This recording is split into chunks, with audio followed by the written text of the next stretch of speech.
Gość wyzdrowiał z alergii i z astmy, która była nieuleczalna, niemożliwością, żeby się z niej wyleczył. Pani doktor absolutnie wyrzuciła mnie razem z tymi zielonkami z gabinetu. Ale jak to? Ja nie mam żadnych pasożytów, to jest obrzydliwe, obleśne. Nierzadko antybiotyki są w stanie uratować życie, ale nie można z nimi przesadzić, nie można ich przedawkować, bo dla nich to jest radosna nowina, ale niekoniecznie dla lekarzy. A jeśli dostanie ktoś wyrok nowotwór, to już koniec, dlatego że on psychicznie leci. I nazywają to jedzeniem. Tak, ale nie pożywieniem. I ja w tym momencie nie muszę napychać swojego brzucha białym pieczywem, parówkami. Temat bardzo gorący. Właśnie odrobaczanie, odgrzybianie, odpleśnianie organizmu. Dlaczego jest problem, żeby zajść w ciążę? Możemy pomóc tym wszystkim dzieciom. Oskar jest zdrowy. A ona, no właśnie.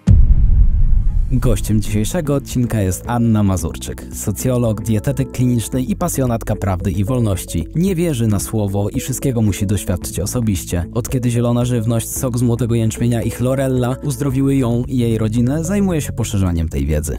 Zastanawiasz się nad kupnem działki? Chciałbyś zainwestować swoje pieniądze właśnie w grunt?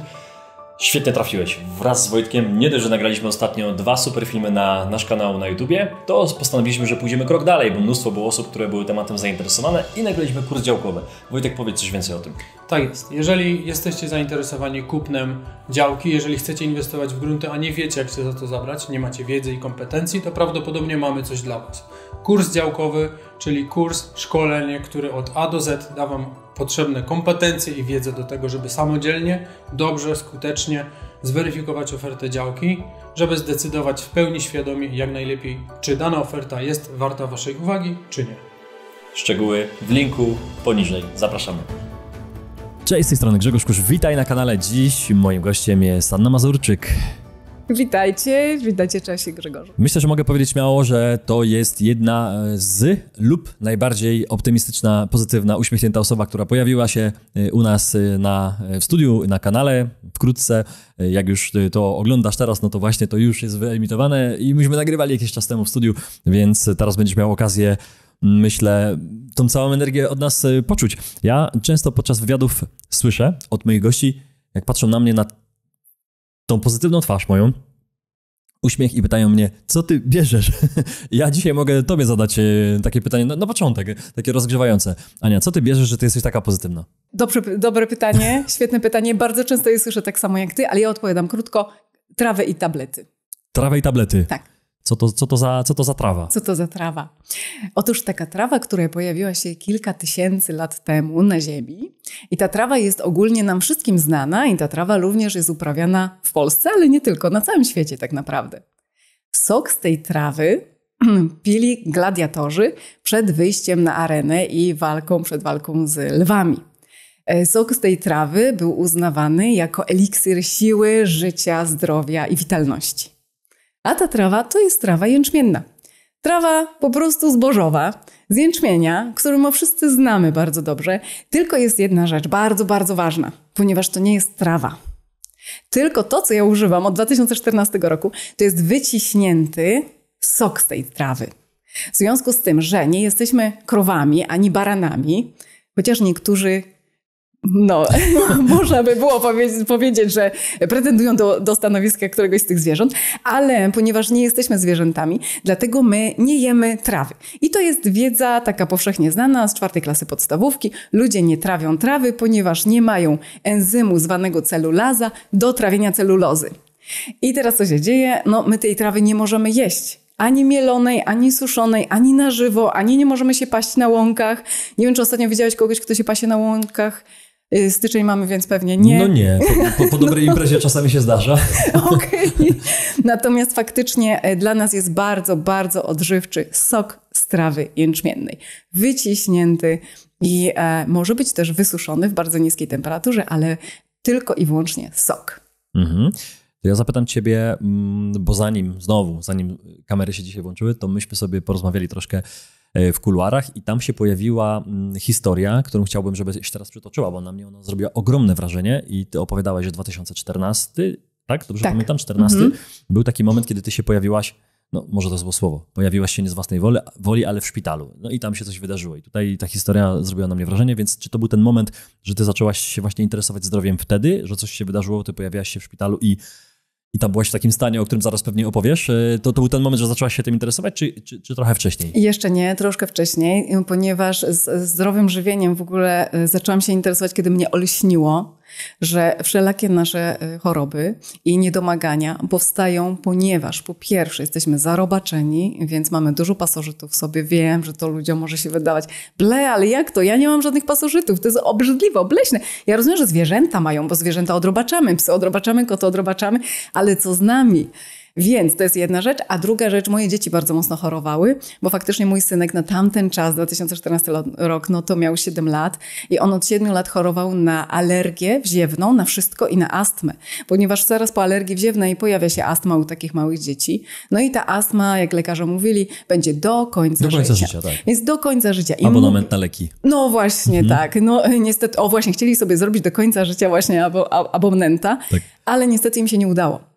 Ponieważ przyszły do mnie zielonki, tak oczywiście przez przypadek, wiemy, że przypadków nie ma, ale przyszły do mnie zielonki i spróbowałam jako taką ostatnią deskę ratunku właśnie podać mu sok z trawy jęczmiennej i chlorellę. I to się okazało strzał w dziesiątkę, ponieważ w 3,5 miesiąca gość wyzdrowiał z alergii i z astmy, która była nieuleczalna, niemożliwością, żeby się z niej wyleczył. I faktycznie tak jak opisuję w mojej książce, o której pewnie zaraz powiemy, pani doktor absolutnie wyrzuciła mnie razem z tymi zielonkami z gabinetu, dlatego że stwierdziła, przecież ona musi na czymś zarabiać.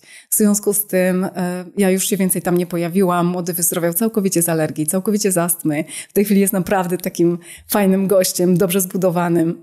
No bo dlatego, że jesteśmy na zielonkach od 2014 roku. Zresztą chlorella buduje masę i tak dalej, także jak ktoś tutaj robi jakieś ćwiczenia i na siłownię chodzi, no to chlorellę polecam. Tak. Muszę zainteresować. Ale powiedz mi, bo powiedziałaś, że weszłaś do tej lekarki, do pani, ze swoim synem, z tymi zielonkami i ona cię wyrzuciła. Alergolog. Wtedy już, jak on już był zdrowy, rozumiem, tak? Czyli ona nie chciała uwierzyć, nie chciała do swojej, no tak bym powiedział, no wiemy, jak wygląda dzisiaj medycyna, ja tego nie podważam, ale widzimy wiele przykładów, wielu przypadków osób, które nie potrafią się wyleczyć i idą podczas jakiejś infekcji od jednego lekarza do drugiego. Tak. Mówimy, on jest chory, wziął jeden antybiotyk, to nie działa, potem drugi antybiotyk, to nie działa. Ludzie chorują dzisiaj miesiącami. Tak. Nie mówię o dzisiaj, w styczniu 2023, jak nagrywamy, tylko generalnie w ostatnich czasach, że ludzie chorują dłużej niż wcześniej, mam wrażenie.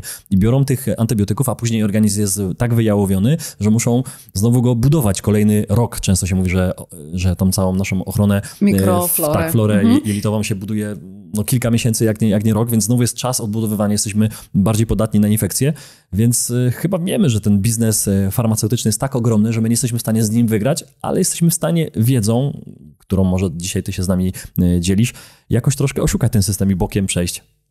Wszystko zależy od naszej wolnej woli.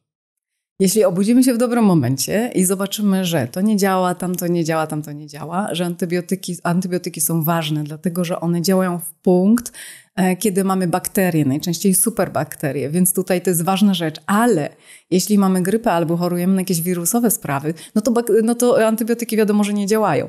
Natomiast nierzadko antybiotyki są w stanie uratować życie, ale nie można z nimi przesadzić, nie można ich przedawkować, bo jeśli to zrobimy, to nasza mikrobiota będzie po prostu zniszczona, po prostu zniszczona. No i teraz jak się to w ogóle objawia? Właśnie tym, że jeśli my się w odpowiednim momencie obudzimy i w odpowiednim momencie stwierdzimy, wow, to dobra, próbowałam 7 lat. 7 lat leczyłam młodego. 7 lat chodziliśmy do alergologa. I to w ogóle nie zadziałało. I przyszłam faktycznie z zielonkami do pani doktor. I mówię jej, pani doktor, ja znalazłam rozwiązanie tych wszystkich problemów tych dzieci, które tutaj stoją w kolejce do pani. I ona faktycznie zobaczyła na te pudełka i mówi, przeczytała wszystko i mówi, wie pani co, niech pani to zabierze ode mnie. Ja mówię, ale możemy pomóc tym wszystkim dzieciom. Oskar jest zdrowy. A ona, no właśnie. Więc pani chyba rozumie, dlaczego ja nie mogę tego wprowadzić. Więc generalnie sprawa była prosta. Ja tego nie neguję. Okej, każdy zarabia, tak, do czego jest tam przystosowany, do czego się wyuczył, tyle lat studiów i tak dalej. Musi mieć dużo pacjentów, a wiadomo, że dużo pacjentów u lekarzy, no to znaczy, że oni nie przychodzą tam po to, żeby się podzielić radosną nowiną, że właśnie wyzdrowieli, bo dla nich to jest radosna nowina. Ale niekoniecznie dla lekarzy. Dlatego właśnie ja już się tam więcej nie pojawiłam, na szczęście z młodym, młody wyzdrowiał, natomiast tak samo miałam problem z córką, która miała anemię i ona faktycznie miała taką anemię, że już te wszystkie preparaty z żelazem, które przyjmowała, w ogóle kompletnie nic nie dawały, tylko niszczyły jej coraz bardziej zdrowie. Więc spróbowałam z zielonkami, ponieważ chlorofil, no to wiadomo, że jest znany z tego, że jest krwią rośliny. On jest nazywany krwią rośliny. On się różni od naszej krwi tylko jednym atomem. My mamy atom żelaza, on ma atom magnezu. I generalnie jesteśmy po prostu zbliżeni z roślinami do siebie. Dlatego możemy z nich korzystać i one po prostu powodują, że my jesteśmy w stanie dojść do samoleczenia, do samouzdrowienia i po prostu poprawić sobie zdrowie, życie, no naszą po prostu codzienną egzystencję tutaj. Ja się cieszę, że jesteś, szczególnie, że jesteś na początku tego roku, nowego roku, gdzie wiemy, że wiele osób postanawia. Ja nie mówię o tych postanowieniach 1-styczniowych, bo one już dawno u wielu osób padły, legły i już ich nie ma. Ja chodząc na siłownię ponownie po przerwie tej pandemicznej, gdzie nie zawsze były te siłownie otwarte, to wróciłem znowu, chodzę od pół roku i widzę, że 1 stycznia tym razem nie było jakiegoś wielkiego wysypu osób, więc ta różnica jest mniejsza niż w poprzednich latach, ale wiele osób szczególnie przez ostatnie 2 lata troszkę podupadło na zdrowie, nie tylko psychicznym, ale widzimy, że no wiele osób mówi, kurczę, tu troszkę zgrubłam, bo siedzę w domu, bo pracuję zdalnie, bo nie ruszam się, bo nie dojeżdżam do pracy, nie chodzę po tych schodach, tylko siedzę przy komputerze w domu. Więc cieszę się, że ten temat tutaj jest, ale Aniu, chciałbym wrócić do tej historii 2.14, bo powiedziałaś o dzieciach. To 2.15. A nie wspomniałaś o sobie. To jest historia, która mnie rozwaliła, więc chciałbym, żeby ona się teraz tutaj pojawiła. Co wtedy się wydarzyło? Okej, super. No dzisiaj będzie odcinek o zdrowieniu. Nie o chorobach, tylko o zdrowieniu. Tak. No faktycznie to była ciężka sprawa, bo tutaj sprawa związana z chorobą kobiecą, która ciebie nie dotyczy i wielu mężczyzn na szczęście. Natomiast wiele kobiet jest zagrożonych tą taką przypadłością, która się nazywa endometrioza. I endometrioza powstaje najczęściej przy zaburzeniach hormonalnych, ale kiedy przez długi czas przyjmujemy tabletki hormonalne. Obojętne, czy dlatego, że mamy chorą tarczycę, czy to są tabletki antykoncepcyjne, czy jakiekolwiek inne powody. No i generalnie z powodu tego, że długo kobiety przyjmują tabletki hormonalne, endometrium, które jest w macicy kobiety, ono może po prostu zacząć szwankować i się rozrastać. No i faktycznie dopadła mnie taka przypadłość. To jest bardzo ciężka przypadłość, bo czasami jej nie widać ani na USG, ani tak naprawdę nigdzie, dopóki nie zacznie bardzo boleć brzuch. Do tego stopnia, że musi przyjechać po prostu karetka i taką osobę zabrać. No i faktycznie to mnie spotkało i leżąc już w pokoju, gdzie przeciągnęli mnie chyba przez wszystkie możliwe działy, żeby sprawdzić, dlaczego mnie tak bardzo boli brzuch. W pewnym momencie to było też takie śmieszne, bo leżałam na stole i pan doktor akurat miał całą grupę studentów, a ponieważ ja nie mam za dużo tłuszczu na brzuchu, no to zawołał tych studentów i mówił, mamy tutaj taką pacjentkę, która wszystko widać, co jest w środku, bo nie ma tłuszczu. I zaczęli faktycznie, 20 osób przyszło, ale słuchajcie, no jak się dostanie zastrzyk przeciwbólowy, to jest okej, ale potem znowu wszystko wraca. No więc już faktycznie miałam taki moment, w którym już mi było wszystko jedno i gdzieś tam sobie odpływałam. No i można powiedzieć, że faktycznie przeżyłam tą śmierć kliniczną, gdzie widziałam, jak wygląda mój raj. Ale nie wiem, czy to jest dobre miejsce na to, żeby opowiadać o takich rzeczach. Kiedy wróciłam tutaj, nie wiadomo z jakiego powodu, a później się dowiedziałam być może właśnie z tego powodu, żeby uratować więcej ludzi jeszcze, którzy powinni tutaj zostać i robić dobro. I kiedy mnie tutaj wrócili, no to się dowiedziałam faktycznie, że ta endometrioza wystąpiła i muszę teraz coś z tym zrobić, koniecznie. No i do końca życia mam jeść hormony, znowu. Czyli mam jeść coś, dzięki czemu ja tą endometriozę dostałam i znowu mam jeść hormony, żeby ta endometrioza nie wróciła. Mnie się to logiczne w ogóle nie wydało. Ponieważ, no oczywiście, czym się strułeś, tym się lecz, tak? Ja nie wiem, nie piję alkoholu, ale słyszałam, że to działa, chociaż moim zdaniem nie działa. Ale różnie bywa. Natomiast faktycznie zdecydowałam nie, a ponieważ znałam już zielonki, po prostu zdecydowałam sama, że nie będę jadła hormonów, tylko po prostu będę jadła zielonki, które doprowadzają organizm do równowagi i do samoleczenia. Jeśli tak jest, to ja przetestuję sama na sobie, czy tak naprawdę jest. Od tego czasu nie zjadłam ani jednej tabletki hormonalnej, ani w ogóle jednej tabletki żadnej, ponieważ ja w ogóle nie choruję. Niektórzy mówią, o nie, trzeba chorować, bo to odporność się nabiera i tak dalej. Ale jeśli jest odporność taka naturalna, no to nie musimy nabierać tej odporności, tak? Bo ją po prostu mamy. No i tym samym zielonki po prostu uratowały mi kawałek życia. Resztę życia. To jest ciekawe, patrząc na ciebie, na twój uśmiech, na ten taki styl życia, tak to można powiedzieć, bo nie tylko przed kamerą Ania jest taka uśmiechnięta, potwierdzam, bo tutaj już jesteśmy prawie godzinę, rozmawiamy sobie przed rozpoczęciem naszej rozmowy, rozmawialiśmy i Ania cały czas jest taka uśmiechnięta, więc widać to zdrowie na twarzy, widać po prostu to zdrowie na twarzy. I chciałem cię, Aniu, zapytać, no bo myślę, że czy ty czujesz, że ty masz jakąś misję do spełnienia, bo powiedziałaś o tej sytuacji, tej śmierci klinicznej, tak to nazwałaś. To jest coś, co rzadko słyszymy, bo przecież rzadko to ludzie przeżywają, albo nie potrafią tego opowiedzieć, albo nie pamiętają tego. Nie wiem, ja pierwszy raz mam przed sobą osobę, która opowiada o śmierci klinicznej i ty mówisz o tym, że najprawdopodobniej masz coś do zrobienia i to robisz, występując w różnych miejscach, dzieląc się tą informacją i nie mając takiego strachu o mówieniu o tych rzeczach prostych, w jeszcze prostszy sposób. Co mam na myśli? No bo wszyscy dzisiaj mówimy o tym, że inwestujmy, że to i skupiamy się na tych negatywnych rzeczach, a zapominamy o tych podstawach, czyli właśnie o tym żywieniu. Kupujemy jedzenie, ale się nie żywimy. To Aniu, w takim razie powiedz mi, jeśli my wchodzimy do marketu i często widzimy ten napis na regale, zdrowa żywność. Ja już to kiedyś pytałem, ale zapytam ciebie, bo jesteś również świadomą osobą. Jeśli widzimy zdrowa żywność na regale w wielkim markecie, gdzie możemy jeździć godzinami, to co tam jest? Albo jaka jest najgorsza rzecz, którą my dzisiaj możemy i wrzucamy do koszyka? Tu masz rację. Jeżeli widzimy tylko jeden regał na 300 regałów, na którym jest napisane zdrowa żywność, to oznacza, że reszta regałów, jedzenie na reszcie regałów jest niezdrowe. Jeśli jest niezdrowe, no to omijamy, wiadomo, te regały i zostajemy tylko przy regale zdrowa żywność. Ale niestety muszę cię rozczarować, ponieważ ostatnie badania wykazały, moi znajomi robili badania, że w tej zdrowej żywności również są pestycydy, fungicydy, więc nawet w ekologicznej żywności gdzieś tam to się pojawia, przekroczone 8-krotnie, 16-krotnie. Więc niestety, gdzie mamy tą pewność, że to jedzenie, które leży na regale, zdrowa żywność, jest naprawdę zdrowe? Czy my musimy chodzić z jakimiś specjalnymi miernikami i mierzyć tą ilość tych pestycydów? No nawet nie ma takiej możliwości, bo to musimy wysłać do laboratorium. A komu przeciętnemu Kowalskiemu nie chce się i nie ma pieniędzy na to, żeby wysyłać każde jedzenie, które chce zakupić, żeby wysłać i sprawdzić, czy akurat tam jest dobra ilość. No to od razu dopytam, będąc dociekliwy. W takim razie, jak wygląda twoja lodówka, twoja kuchnia, co ty zjadasz? Bo mówisz oczywiście zielonki, masz dzieci, mówisz, że im pomogło, no ale nie uwierzę, że zielonki to jest jedyny składnik, który jest w domu. Pytanie, co ty kupujesz, jak to weryfikujesz i jak można się od ciebie nauczyć takich lepszych nawyków żywieniowych? Bo bardzo chętnie o tym opowiem. Moja lodówka w domu jest w ogóle bardzo mała. Jest co prawda wysoka, ale zauważyłam niedawno, że jest bardzo płytka. W związku z tym niedużo rzeczy się mieści w tej lodówce. I jaki to jest plus tego?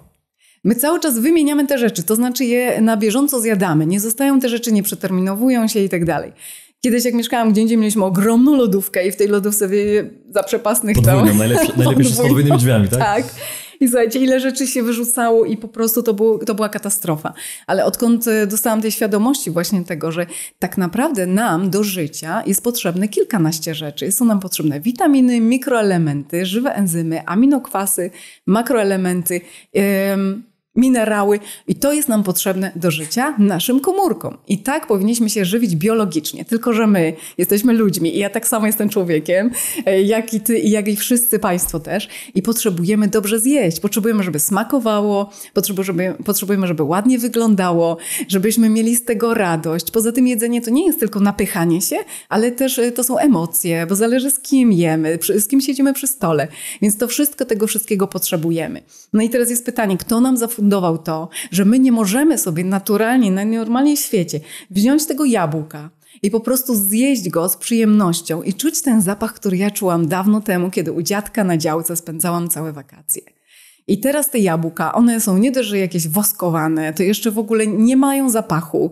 I dlatego najlepiej właśnie takie jabłonie, które rosną obok mojego domu, u sąsiada co prawda, ale mam pozwolenie, żeby je naturalnie tam sobie do jedzenia brać. Natomiast faktycznie takie naturalne jabłka, naturalne owoce, naturalne warzywa gdzieś po prostu, czy jeżeli mieszkacie na wsi, bo jeśli ktoś mieszka w mieście, no to jest bardzo, bardzo trudno, chociaż też sobie sam może na balkonie, jak to kiedyś ludzie hodowali kury na balkonie, ale to było bardzo dawno temu, ale teraz faktycznie jakieś pomidory czy coś mieć swoje. Natomiast co jest u mnie, co my jemy w ogóle? Tak, co macie w lodówce? Co mamy w lodówce? Tak. Naszą podstawą żywieniową mojej rodziny, praktycznie całej mojej rodziny, są zielonki. I to naprawdę nie mówię tego dlatego, że oszukuję.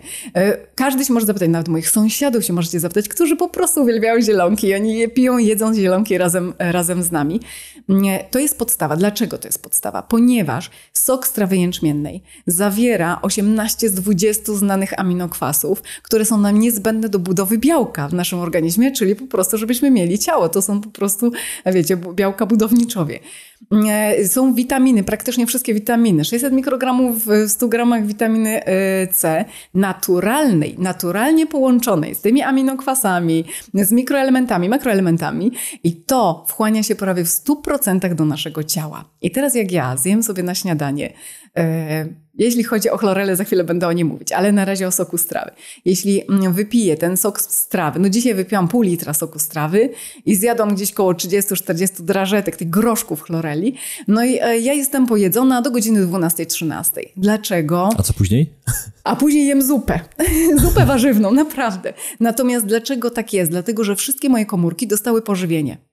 I ja w tym momencie nie muszę napychać swojego brzucha białym pieczywem, parówkami, czy jakimiś makaronami, ryżami i tak dalej, dlatego że moje ciało jest najedzone i co więcej, ja nie mam łaknienia, ja nie potrzebuję jeść, nie czuję tego głodu, ponieważ moje komórki są najedzone. Nie ma w ogóle poczucia głodu. Druga rzecz, nie ciągnie mnie do słodyczy. Trzecia rzecz... A mnie ciągnie. No właśnie. Pytanie, dlaczego?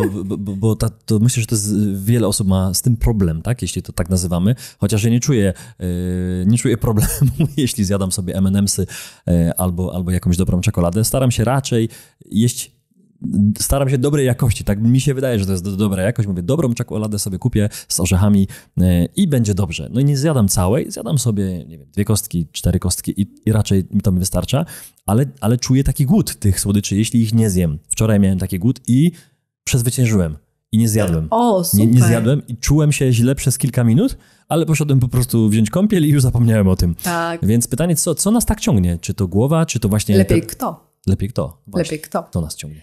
Otóż to nie była twoja wina. Nie moja wina. Jeżeli będziemy mówić w kontekście rozgrzeszony. winy. Rozgrzeszony, ponieważ to były twoje pasożyty. Wiem, że teraz, jak to pasożyty? Ja nie mam żadnych pasożytów. Tak, prawda jest taka, że jeśli bardzo chce nam się słodyczy i ciągnie nas do słodyczy, to są po prostu pasożyty. Tych pasożytów mamy kilkadziesiąt gatunków w sobie. Pasożytów oczywiście można się pozbyć, tak jak kiedyś dawno temu się ludzie normalnie odrobaczali, tak? I w tej chwili jest to zapomniane. Nie wiem dlaczego, ale na szczęście wraca. Ja teraz widzę, jak nagrywam rolki i po prostu 120 000 oglądnięć w ciągu kilku godzin. To jest naprawdę temat bardzo gorący. Właśnie odrobaczanie, odgrzybianie, odpleśnianie organizmu. Przecież my nie wiemy, ile pleśni mamy w organizmie i powinniśmy tą pleśń wysuszyć i usunąć. Więc jakby tutaj, jeśli masz takie nagłe napady na słodycze, zobacz sobie, kiedy są te nagłe napady. Będziesz mógł później je przewidzieć, dlatego że pasożyty potrzebują węglowodanów, cukru, potrzebują składników odżywczych, które ty zjadasz na to, żeby się nimi żywić. Więc jesteś generalnie na końcu, bo najpierw jedzą te pasożyty, to wszystko, co ty zjadasz. Ale one żyją na cukrze i rozwijają się i rozmnażają na cukrze. Im więcej cukru potrzebujesz, to znaczy, że tym więcej masz pasożytów i trzeba je po prostu zrobić im depopulację. Depopulację, o, słowo znane ostatnio. Właśnie. Wymieniane w innym kontekście trochę. Tak. Okej, to też jest, myślę, ważne, bo sporo osób będzie pytało, jak zrobić na przykład sobie taki detoks, żeby tych naszych lokatorów na gapę wygonić z naszego organizmu, żeby też, no właśnie, bo ktoś sobie może zrobić również krzywdę, szukając gdzieś w internecie informacji, w jaki sposób zrobić i gdzie się powinniśmy zgłosić, żeby jakieś pierwsze działania z naszym ciałem w kierunku tym pozytywnym wykonać, jeśli chodzi na przykład o te nasze pasożyty. Właśnie, jeśli chodzi o odrobaczanie, to sami możemy podjąć takie działania, dlatego że oczywiście możemy iść do sklepu ze zdrową żywnością i poprosić o zioła na odrobaczanie. Bardzo ważne jest, żeby to były zioła, ponieważ niektóre pasożyty są bardziej podatne na zioła, inne mniej, ale ważne, żeby te zioła były odpowiednie. Ja Państwu powiem, co ja używam na odrobaczanie, pomimo że biorę od 2014 roku jem zielonki, które odkwaszają organizm do takiego stopnia, że pasożyty nie są w stanie żyć już w takim odkwaszonym organizmie i one się nie rozmnażają, one nie rosną i one generalnie giną. Ale ja mam kota, mam kontakt ze zwierzętami, więc generalnie zawsze gdzieś tam się coś nieproszonego może pojawić i faktycznie też się odrobaczam. I powiem szczerze i Państwu, i Tobie, że 2 razy w roku faktycznie warto się odrobaczyć. Zaraz Wam powiem czym, a tak naprawdę dla nas najlepsze są zioła. I mieszanki ziół, które likwidują różnego rodzaju pasożyty. Czy to są lamblie, czy to są przywry, czy to jest toxoplasmozar, czy to jest Helicobacter pylori, czy to jest zwykłe po prostu obleńce, takie jak glista ludzka, tak jak już widzę Twoją minę. Sobie wyobrażam. To wszystko? Tak. Okej, kontynuuj. Na to są zioła. Faktycznie tylko jest jedna bardzo ważna rzecz. I te zioła można dostać w internecie, można iść do apteki ziołowej, można iść do sklepu ze zdrową żywnością, można iść w miejsca, w które są ludzie, którzy się ziołami zajmują i oni taką mieszankę mogą zrobić. Natomiast ważne jest, żeby później w trakcie odrobaczania, żeby jeść chlorellę pyrenoidozasarokiniana. Taka chlorella, ona poprzez to, że ma zdezintegrowaną błonę białkową, powoduje, że wchłania w siebie wszystkie pozostałości po pasożytach, czyli tak zwane herksy, i usuwa je na zewnątrz. Dlaczego to jest tak bardzo ważne? Dlatego, że jeśli my wytłuczemy te pasożyty w nas, a organizm nie będzie na tyle silny, żeby wszystkie te pasożyty usunąć samoistnie, na przykład przez biegunkę, albo wymioty też się zdarzają, to wtedy te pasożyty mogą się otorbić w naszym organizmie i tworzyć guzy, tworzyć jakieś torbiele, które później mogą być mylnie odczytane jako nowotwory. A jeśli dostanie ktoś wyrok nowotwór, to już koniec, dlatego że on psychicznie leci. A to może być tylko otorbiony pasożyt. Więc to może być coś tak niegroźnego, że można po prostu wyciąć i wyrzucić. Najczęściej tak jest, że jak lekarze otwierają takie właśnie torbiele, no to stamtąd wylatują nieżywe pasożyty. Więc naprawdę polecam, żeby się odrobaczać, ale razem z odrobaczaniem, żeby jeść chlorellę pyrenoidozasarokiniana. Tylko jedna ważna rzecz z tą chlorellą. Jeśli, bo w tej chwili już zamknęli 4 firmy, które miały chlorellę zatrute rtęcią i metalami ciężkimi. Jeśli kupujemy chlorellę, to ona musi być czysta od metali ciężkich, czysta od toksyn, sama musi być czysta, bo ona oczyszcza zbiorniki wodne, czyli nasz organizm. Jeśli go nie oczyści, a to może go zatruć. Więc bardzo ważne, żeby taką chlorellę. Ja taką chlorellę jem od 2014 roku, żyję, jestem, rozmawiam z Państwem, z Panem Grzegorzem. No i faktycznie to jest ten ważny powód, żeby przestać jeść słodycze i żeby zacząć normalnie żyć. Bo pasożyty powodują ciągłe odkaszliwanie. Cały czas gdzieś ludzie kaszlą. Cały czas odpluwają śluz. Są po prostu zaśluzowani. I teraz ten śluz powstaje z tego, że zamrażamy w ogóle siebie. Jemy dużo zimnych rzeczy. Powinniśmy ciepłe rzeczy jeść. Nie gorące, bo wtedy za duży wydatek jest energii. Nie za zimne, bo też za duży wydatek energii. I możemy się od wewnątrz przeziębić. Natomiast faktycznie powinniśmy się odśluzowywać. I to samo robi chlorella. Ona po prostu nas odśluzowuje i usuwa te pasożyty. 2 kwestie mi się przypomniały. Pierwsza, odnośnie tych aptek czy takich sklepów ziołowych, no to ostatnio minister zdrowia, choć nazwałbym go ministrem wiecznej choroby. Tak, nie pozdrawiamy. Nie zamknął, tylko wykreślił, tak? Tam kilkaset, ponad chyba 200 leków, które były sprzedawane, mówimy o ziołach. No i osoby, które prowadzą takie sklepy ziołowe, no to trąbią na alarm, że korzystajmy póki jest, bo te przepisy są tak niekorzystne dla tych właśnie naturoterapii, gdzie można faktycznie ziołami wiele rzeczy wygonić z naszego organizmu, że korzystajmy póki można, więc to jest pierwsza rzecz.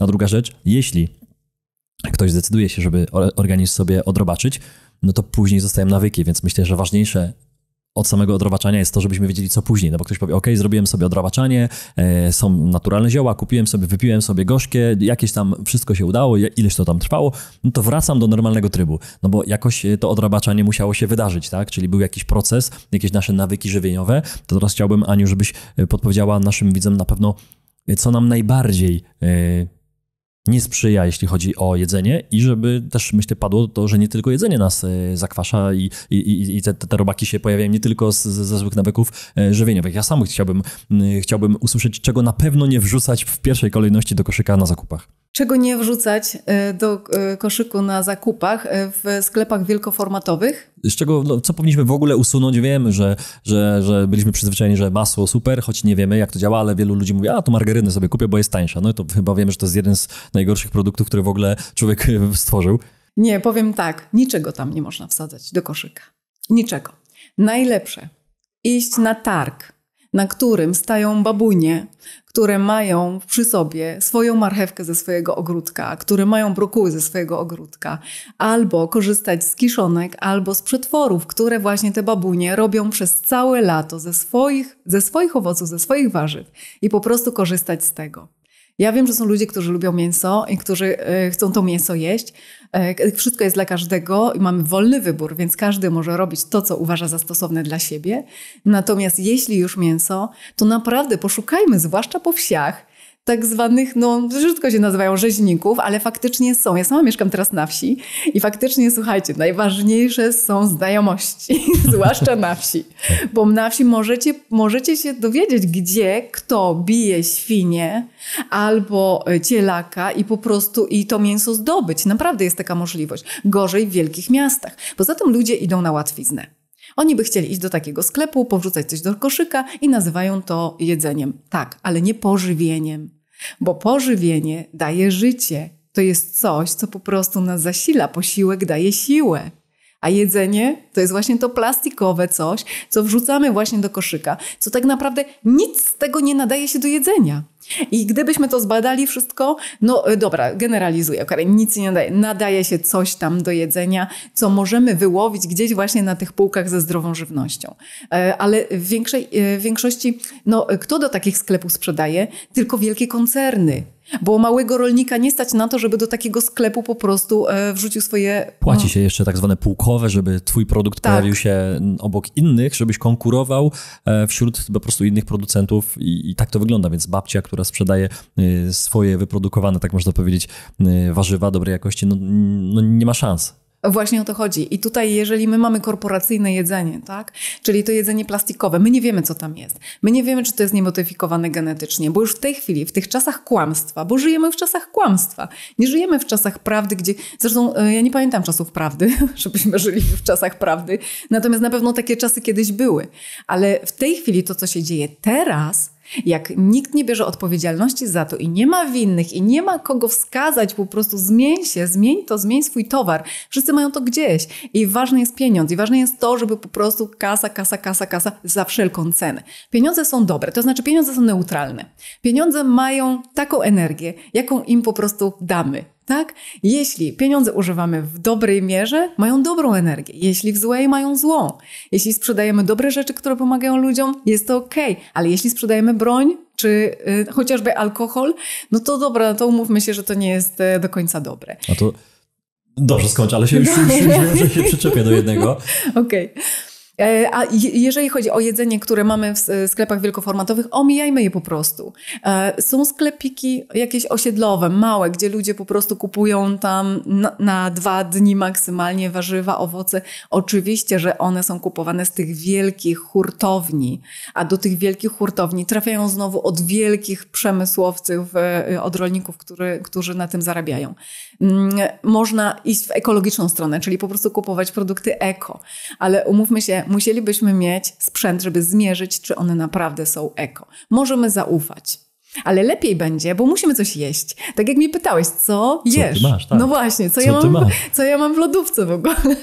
No więc zdarzają się różne rzeczy w tej mojej lodówce. Jeszcze mam syna 16-letniego, więc on po prostu jest od jakiegoś czasu w czasie buntu. No tak, mówię, że imprezę robił ostatnio w domu, że sąsiedzi słyszeli. Nie wierzę, że on przez 7 dni je tylko zielonki. Nie, absolutnie nie. Natomiast ma już ten nawyk jedzenia zielonek. W związku z tym my po prostu rano jak wstajemy, najpierw wypijamy pół szklanki gorącej wody. Takiej dobrze ciepłej wody, która po prostu rozgrzeje organizm od wewnątrz. Przegotowanej, rozumiem, zwykłej wody z jakiegoś filtra, z kranu? Nie, z filtra. No, to ostatnio się zaopatrzyłam w taki filtr, który po prostu wodę mineralizuje, a z drugiej strony wodę wodoruje, bo ja się też zajmuję wodorowaniem, więc to jest jeszcze taka inna troszkę strona, ale to może w innym odcinku. Natomiast wodorowa woda powoduje, że znikają stany zapalne, natomiast woda mineralizowana, no to faktycznie wiadomo, co to jest, że są tam minerały, które są nam potrzebne. Więc taką wodę Wodorowej wody nie gotujemy, ale wodę taką mineralizowaną możemy. Ona jest oczyszczona z wszystkich pasków, tam z chloru i tak dalej. I faktycznie taką szklankę wody wypijamy rano, żeby się rozgrzać. Natomiast zaraz później wypijamy właśnie sok z trawy jęczmiennej i zjadamy tą chlorelę, która po prostu daje nam całe odżywienie tych komórek, komórkowe odżywienie. No ale wiadomo, jesteśmy ludźmi. Też lubimy sobie zjeść. No więc często jemy sałatki, często jemy ryby, często jemy takie jedzenie, które oczywiście też kupowane w sprawdzonych miejscach. Jeśli młody chce mięsa zjeść, też mu nie zabraniam, więc kupujemy po prostu takie mięso, gdzie wiemy, gdzie tam, ale to normalnie się ludzie ustawiają w kolejce po to mięso. To nie jest tak. Tylko rodzina Kowalskich ma w poniedziałki mięso może wziąć, rodzina jakichś Nowaków może we wtorki. To nie jest tak łatwo się tam dostać. Na zapisy i trzeba mieć w ogóle koneksję, żeby tam żeby w ogóle tam się wpisać. Tak, a ja mam takie szczęście, że moi sąsiedzi mają kury, więc mamy jajka od kur bezpośrednio. Wiem, czym karmią te kury, więc po prostu to jest akurat, można powiedzieć, że wiemy, skąd się to jedzenie bierze, ale w sklepach wielkoformatowych tego nie kupujemy. Tam nie kupujemy. To ja wrócę do tego pytania, gdzie porównałaś, tak mi się wydaje, że porównałaś broń do alkoholu i chciałbym, żebyś rozwinęła swoją myśl, no bo przecież jesteśmy w Polsce, w kraju, gdzie się pije.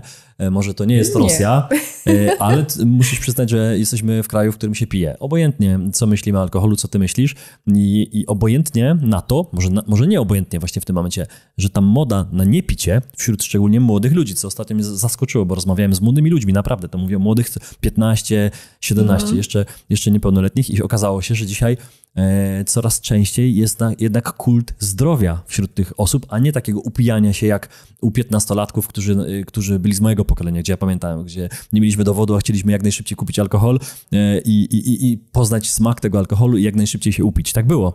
Więc myślę, że każdy ten stan młody chociaż gdzieś widział albo był blisko tego stanu, może mu się nie podobał, ale generalnie ja widzę ten trend trochę w drugą stronę. Ale co byś powiedziała osobom, które cały czas jeszcze są w tym trendzie na zdrowie i przechlają kielicha z wodą czy z czymś innym, no to się przecież nie trzyma kupy. Tak myślę. To jest w ogóle niespójne, bo jeśli my mówimy na zdrowie i pijemy coś, co nas truje, tą wodę ognistą, tak, która była stworzona kompletnie nie po to, żebyśmy się upijali, tylko do zupełnie innych celów. Natomiast jeśli przechylamy kieliszek z wodą ognistą i mówimy na zdrowie, to jest absolutne kłamstwo, dlatego że to jest raczej na chorobę. Tak. Natomiast jak my wypijamy szklankę soku z trawy jęczmiennej i mówimy na zdrowie, no to się skleja. Natomiast faktycznie alkohol jest trucizną, protoplastyczną trucizną, która zabija każdą komórkę, którą spotka na swojej drodze. A najczęściej zabija komórki mózgowe. Więc generalnie mamy takie tendencje do tego, że alkohol po prostu, ci, którzy go piją, oni po prostu głupieją, ponieważ szare komórki, które są nieodwracalnie, niezwracalne, po prostu one zostają zniszczone. No i taki człowiek zaczyna, powiedzmy, czasem mam takie głosy od ludzi, którzy mnie słuchają, jak mówię o alkoholu. Ja sama w ogóle nie piję alkoholu. Natomiast mam takie głosy, że że faktycznie alkohol zabija, ale tylko słabe komórki, a ta elita zostaje. Okay. A jeśli ktoś ma tą elitę, to mu zostaje. Ale co z tymi, którzy nie mają? Dlatego tu jest ciężka sprawa z tym alkoholem. Ja absolutnie nie polecam, ponieważ faktycznie alkohol robi ogromne spustoszenie w organizmie. Natomiast ja się tutaj uczepię tych zielonek, dlatego że to jest taka dziedzina mojego życia, w której mam bardzo dużo doświadczenia i mam ponad 3000 w tej chwili osób, które jedzą i piją zielonki, które po prostu dają mi te feedbacki cały czas, czyli mówią mi o swoich doświadczeniach. I faktycznie zielonki potrafią człowieka odrzucić od alkoholu. Jak są alkoholicy, najczęściej biorę takie osoby właśnie żeby sprawdzić, tak, czy u takiej osoby zielonki faktycznie znowu zadziałają. I one znowu działają. Czyli generalnie, ponieważ chlorella zwłaszcza usuwa toksyny z organizmu, to nie dość, że ona usuwa te toksyny, to jeszcze powoduje, że w przypadku alkoholu widzisz alkohol, czujesz alkohol i zbiera cię na wymioty. W przypadku dymu papierosowego, jeśli ktoś chce zrobić sobie detoks od palenia, czyli nie palić, no to faktycznie dostaje po prostu takiego ja nie chcę, nie mogę tego w ogóle wąchać. I podobnie ze słodyczami. I jeśli odpowiednio długo jemy zielonki w odpowiedniej ilości, bo to jest bardzo ważne, jest porcjowanie tych zielonek, czyli doradca, bo to musi być faktycznie doradca, osoba, która się zna na tym, ile odpowiednio zielonek dawać do jakiego schorzenia, albo taki cel cel, jaki sobie ustalimy. Na przykład ja nie chcę palić, tak? Albo na przykład nie chcę pić alkoholu, to wtedy ja ustalam dokładnie dawkowanie lub też moi ludzie ustawiają dokładne dawkowanie, no i wtedy idziemy do celu. No więc mamy cel, idziemy do sukcesu, zwykle osiągamy ten sukces. I to jest piękne. Natomiast tak samo robimy detoks od cukru, więc miałam taką panią, która w biurze pracowała i ona miała na swoim biurku różne rzeczy, ale między innymi w szufladach pochowane batoniki. Różnego rodzaju batoniki. Tam nic nie miała innego w tych szufladach, tylko batoniki. I faktycznie przyszła na taką terapię detoks od cukru i w ciągu 1,5 miesiąca zniknęły wszystkie batoniki z szuflad i ona po prostu w ogóle nie miała, rozkładała sobie te batoniki na wierzchu i ona po prostu ich nie jadła. Tu chodzi o to, że ten detoks, jak jest zrobiony, to nasz organizm już później nie potrzebuje tego pobierać. Więc możesz patrzeć na tą czekoladę i w ogóle jej nie chcieć zjeść. Możesz patrzeć na te papierosy i nie chcieć ich tknąć. I tak samo z alkoholem.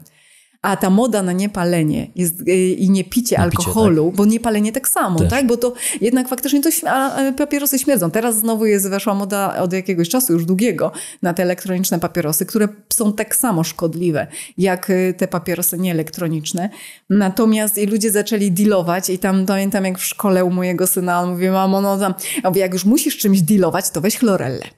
Przynajmniej będziecie wszyscy zdrowi. Dealer zdrowia. Dilerzy chloreli.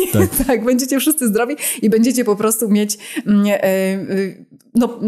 ten kontakt też z tym zdrowiem.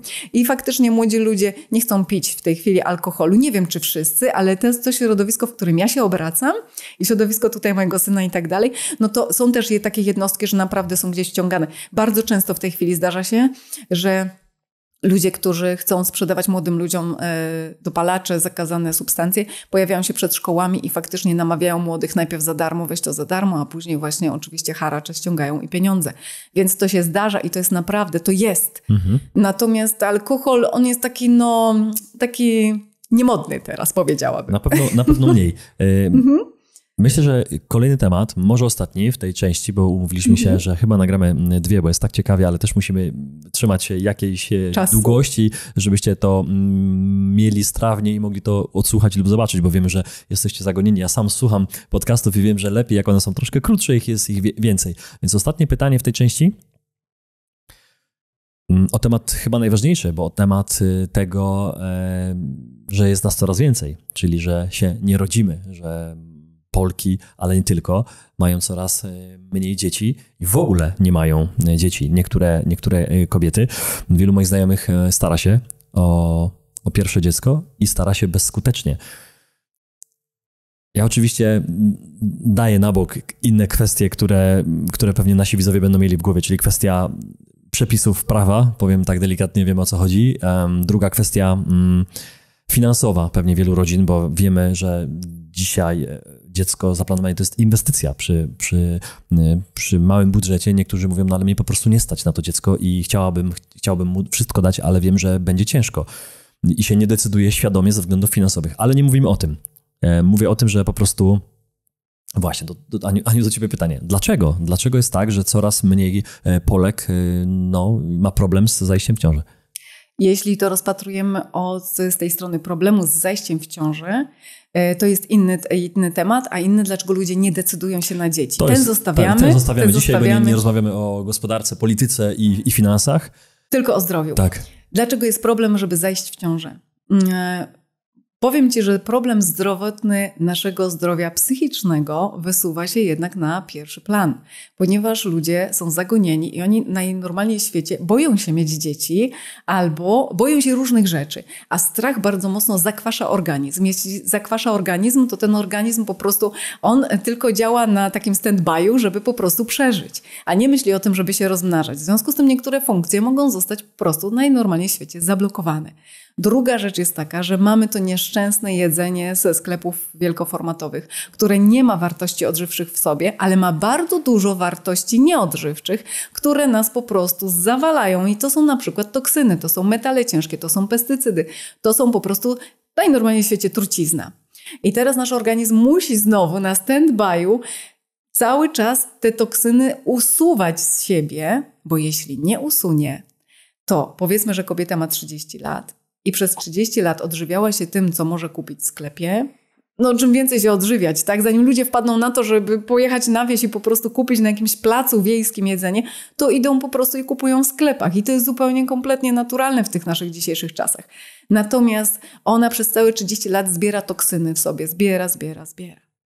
I jej organizm usuwa te toksyny na bieżąco, ale wyobraź sobie, że jest jedna rodzina na całe osiedle i ta rodzina ma tylko jedną pralkę. I dla tej rodziny jedna pralka jest wystarczająca. Ale jeśli całe osiedle przychodzi i chce wyprać w tej jednej pralce wszystkie swoje rzeczy, to ta pralka siądzie. I tak samo jest z naszym organizmem. Jeśli on dostaje małą ilość toksyn, on jest w stanie je usunąć. Ale jeśli jest zawalony codziennie toksynami z powietrza, z wody, z jedzenia i jeszcze toksyną jest stres i strach, w związku z tym on po prostu pada, on się poddaje i on przestaje mieć tą funkcję usuwania tych toksyn. On je po prostu gromadzi. Nie wiem, czy wiesz, ale mycie zębów już u dzieci na przykład pastą z fluorem powoduje, że te dzieci połykają dziennie około 5 gramów fluoru przy myciu zębów. Natomiast organizm jest w stanie usunąć tylko 3 gramy tego fluoru. W związku z tym te 2 gramy zostają w tym organizmie. I tak każdego dnia dokładamy 2 gramy. I teraz jeśli popatrzymy na inne toksyny i gromadzimy je w sobie, to jak ta kobieta, jak ten organizm kobiety może zajść bezpiecznie w ciążę i urodzić zdrowe dziecko? Natura jest mądra. Niektóre organizmy są na tyle mądre, że nie pozwolą kobiecie zajść w ciążę, dopóki ona nie będzie oczyszczona. I dlatego tutaj wkracza właśnie na przykład, bo takich produktów jest wiele i takich możliwości jest wiele, żeby się oczyścić, ale tutaj wkracza właśnie chlorella perenoidosa sorokiniana. Dlatego ta nie vulgaris, ale chlorella perenoidosa sorokiniana. Vulgaris jest bardziej dla zwierząt. No i teraz ona wkracza w ciało i usuwa toksyny. Wiąże właśnie w tej zdezintegrowanej błonie białkowej, wiąże toksyny i usuwa drogą wiadomą do kibelka. I teraz, jeśli my mamy taki oczyszczacz, taką szczotkę oczyszczającą, to po jakimś czasie ta kobieta bez większych problemów zajdzie w ciążę, ponieważ jej organizm będzie do tego zdolny, żeby utrzymać dziecko w sobie, tak, żeby ona mogła utrzymać tą ciążę, żeby to dziecko urodziło się zdrowe, żeby to dziecko nie miało później problemów. Bo nie wiem, czy wiesz, ale organizm kobiety traktuje ciążę i traktuje dziecko jako pasożyta, którego za 9 miesięcy wydali. A więc co robi taki organizm? Pcha wszystkie toksyny do tego dziecka, żeby oczyścić maksymalnie matkę. Przez łożysko przechodzi kilkadziesiąt procent toksyn do dziecka. I później wszyscy się dziwią, dlaczego dzieci się rodzą chore, są one zawiniły, dlaczego się rodzą chore? Dlatego właśnie, że ściągają toksyny po prostu z organizmu mamy. Dlatego kobiety, jeśli myślą o tym, żeby zajść w ciążę, jeśli zaczynają o tym myśleć dopiero, czyli mają 15 lat, i myślą sobie, za 10 lat, za 20 lat zajdę w ciążę, to już wtedy powinny się zacząć oczyszczać i zacząć odżywiać komórki aminokwasami, mikroelementami, minerałami, żeby te komórki miały najlepszy start, żeby to dziecko miało najlepszy start i żebyście wy jako rodzice nie mieli później problemów i nie przychodzili do pani alergolog i 7 lat, żeby wyleczyć alergię. I zatoczyliśmy, można powiedzieć, koło, bo zaczęliśmy od tej historii z twoimi dziećmi. Ja na zakończenie tutaj pokażę naszym widzom twoją książkę, bo pewnie będzie wiele pytań, ale super. Energia niesamowita, mnóstwo wiedzy, mnóstwo doświadczenia i gdzie więcej? Więcej między innymi w twojej książce, która oczywiście jest zielona. Nie mogło być inaczej. Przebudzenie do zdrowia. Także pod spodem będzie link, gdzie będzie można sobie znaleźć, Aniu, tą książkę. Super. Ja chciałem ci bardzo, Aniu, podziękować, bo to jest niesamowite słuchać kogoś tak doświadczonego, który był w chorobie, coś zrozumiał, czegoś poszukał, czemuś nie dał wiary, bo można naiwnie wierzyć we wszystko, całe życie, robić ciągle ten sam błąd i mówi się, jaka jest definicja szaleństwa, cały czas robić to samo i oczekiwać innych rezultatów. Ty widziałaś, że te rezultaty, mimo twoich działań, właśnie dlatego, że takie działania były nie takie, jak chciałaś, więc szukałaś czegoś innego. No i to co pani doktor powiedziała, to było też takie... dało mi to do zrozumienia. Nie skomentowałem tego, zostawiam to naszym inteligentnym widzom. Każdy słyszał, co ty powiedziałaś, więc teraz decyzja, czy cokolwiek z tym zrobimy.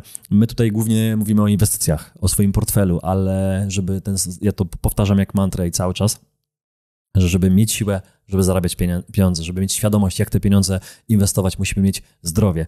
Żeby mieć to zdrowie, musimy mieć pieniądze, żeby też zaopatrzyć się w zdrowe, mądre decyzje zdrowotne i różne do naszej lodówki, to musimy mieć na to pieniądze. Musimy mieć paliwo do samochodu, żeby gdzieś dojechać, żeby szukać, żeby być świadomym.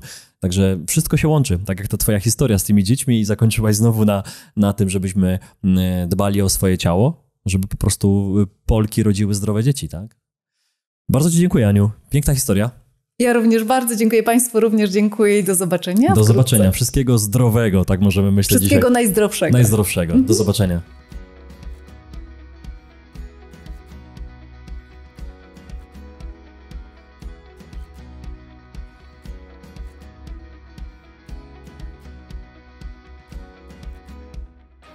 Dziękujemy za obejrzenie tego odcinka. Jeśli Ci się spodobał, nie zapomnij zostawić łapki w górę i subskrypcji, aby nie ominęły Cię nowe filmy. Sprawdź również pozostałe odcinki na kanale lub słuchaj ich w formie podcastu. Do usłyszenia.